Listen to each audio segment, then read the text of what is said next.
أهلا أهلا. كنا اتكلمنا المرة اللي فاتت في الجزء الأول من الكلوجر أو إزاي نخلص علاقتنا بشياكة.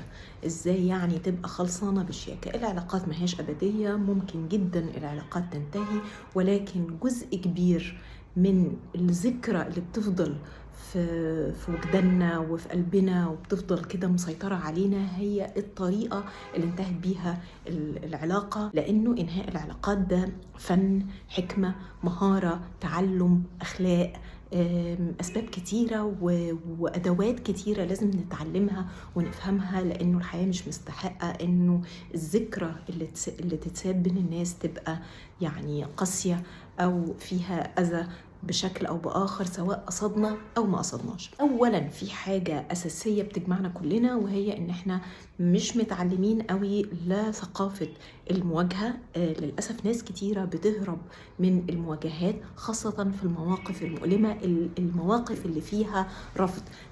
بيحسوا إنه هو مش قادر يتحط في الموقف ده، لا قادر يقول إن أنا رافض الشخص اللي قصادك، ولا هي قادرة تطلع من بقه يعني.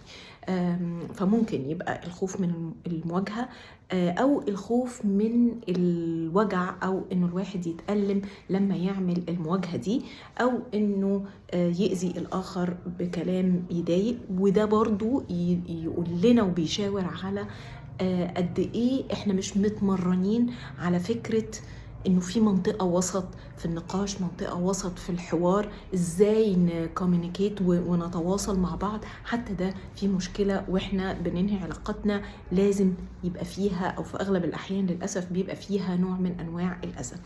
ايه تاني اللي بيخلي الحكاية ما بتخلصش بالشياكة؟ انه البني ادم نفسه ما بيبقاش حالل، مش عامل كلوجر، او مش حالل حاجات جوه نفسه، فبتبقى ما عندوش حاجة يقولها، بتبقى الحكاية صعبة. ما بيبقاش قادر يفهم المشاعر بتاعته، او هو ليه عايز ينهي العلاقة دي، بيبقى متلخبط جدا، فبيهرب من حكاية انه يواجه وانه يتكلم. في حاجات تانية ونوع تاني من العلاقات اللي ما بتخلص بالشياكة، انه اصلا ما فيش مشاعر، يعني ما كانش في حاجة يتبني عليها، ما كانش في تاريخ يستحق قوي ان انا اقول، او ان انا ادي اسباب او اضخم الحكاية.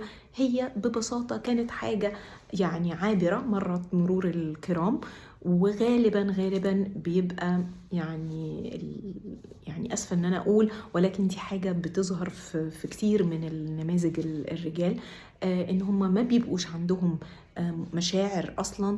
فلما بتحصل الحكايه فبتلاقي الاختفاء، بتلاقي الهروب، ما يبقاش في مواجهه. ليه؟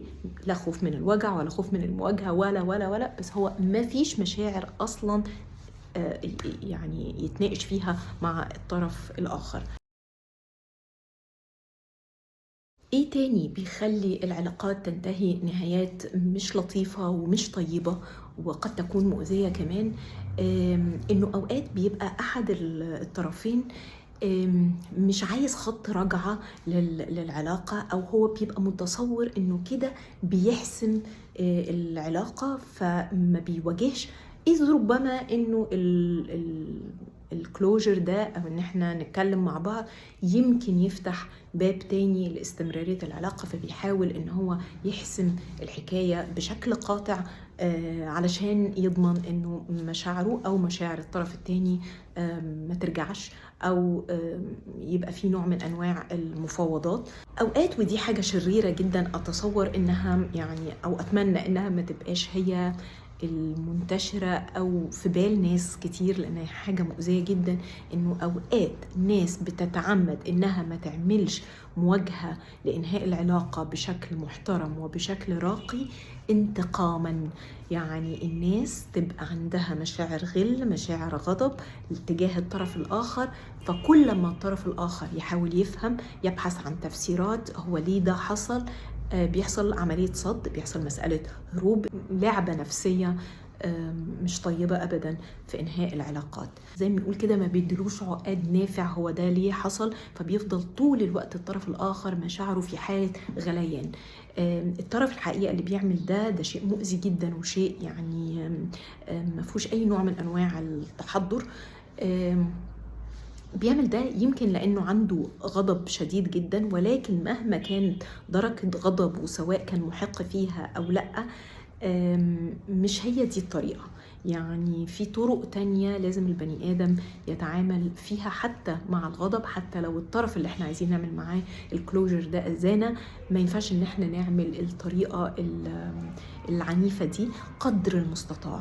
ليه؟ علشان بعد كده احنا هنحس أحاسيس مش طيبة تجاه نفسنا. لو احنا بنتكلم عن يعني في حالة السواء النفسي، مش بوعي شديد انه انا بعمل عشان اذي، انا بعمل شيء عشان اوجع الطرف الاخر. العلاقات مسألة محتاجة ان احنا نرعاها بشكل اكبر من كده، وبشكل فيه حقيقة وفيه رقي، وزي ما بنبنى علاقتنا ببهجة ولطف، وكل واحد بيطلع أحسن ما عنده. مش لازم لما ننهي العلاقات نبقى وصلنا لمرحلة إن احنا بنطلع أسوأ ما عندنا. ممكن برضو إنهاء العلاقات ينتهي، والأحسن إنه لما ينتهي وإحنا مطلعين أحسن ما عندنا.